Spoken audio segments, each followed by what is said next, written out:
కనబడుతుందా? చూసారండి, చూడండి, ఇది నాగపుష్పం. దీనికి పెద్ద చరిత్ర ఉంది.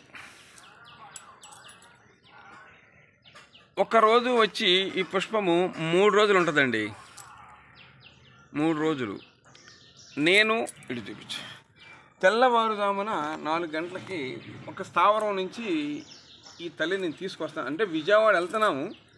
వెళ్తుంటే అడ్రస్ వద్దులే కానండి.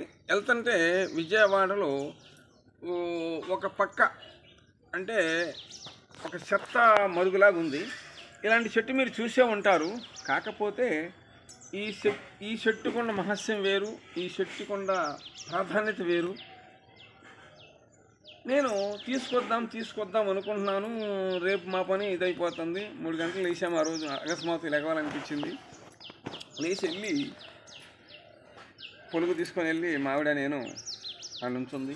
ఇలా తోమటం అయింది, గట్టిగా లాగటం అయింది. చక్కగా ఆమె ఒళ్ళో పెట్టుకొని, ఆ నాగమ్మ తల్లిని కూడా కెనాల్ నుంచే తీసుకొచ్చేటప్పుడు ఒళ్ళో పెట్టుకొని మావిడ వాళ్ళు అన్నారు, బొమ్మ బరువు ఉంటుందని. నేను పర్లేదన్న. మావిడ ఒళ్ళో పెట్టుకొని చక్కగా అంత బరువు విగ్రహాన్ని కూడా చక్కగా తీసుకొచ్చేసాము. అలాగే ఒక్కసారి తెనాలు దాటాక కొంచెం చేయి మార్చుకుంటానంటే ఒక ముస్లిమ్స్ ఆమె గారే అక్కడ ఉంది. అమ్మాయి లాంటి చక్కగా ఆమె కూడా చెప్పులు చేసి ఆ విగ్రహాన్ని మళ్ళీ మాకు ఆమె నేను ఒళ్ళో కూర్చోబెట్టుకొని మళ్ళీ తీసుకురావడం జరిగింది. అయితే ఈ పుష్పము ఈ చెట్టుని తెచ్చేటప్పుడే ఇద్దరు నాగులు కూడా, అది ఫ్లైఓవర్ అండి, అంటే రైలు కట్ట డౌన్ అనమాట. అలా వస్తున్నాము. నాది ఇదిగండి ఈ బండి చూడండి. ఈ బండికి బ్రేకులు కూడా లేవు. సరే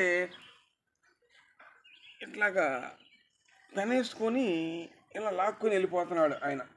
ఈ చెట్టు తెచ్చే రోజే అమ్మో అమ్మో అమ్మో అని చెప్పి నేను బ్రేకులు వేస్తున్నా, ఆగట్లా.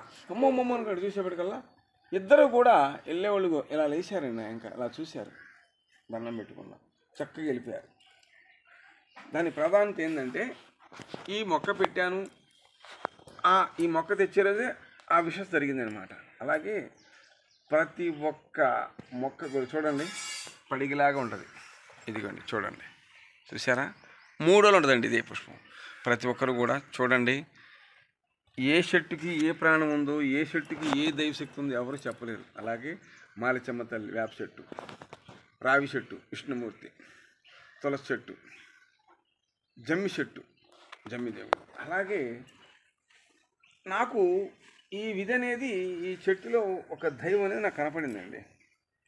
అలాగే నేను కూడా మీకు నా కర్తవ్యం చెప్తే మీరు కూడా ఆనందపడి అమ్మయ్య అనుకున్నారనుకోండి, ఏదో ఆ భగవంతుడి వల్ల మీరు కూడా పచ్చబడతానని కోరుకుంటున్నాను. భూమి అందరూ కూడా చల్లగా ఉన్నారు, పచ్చబడాలని కోరుకుంటున్నాను. జై నాగు.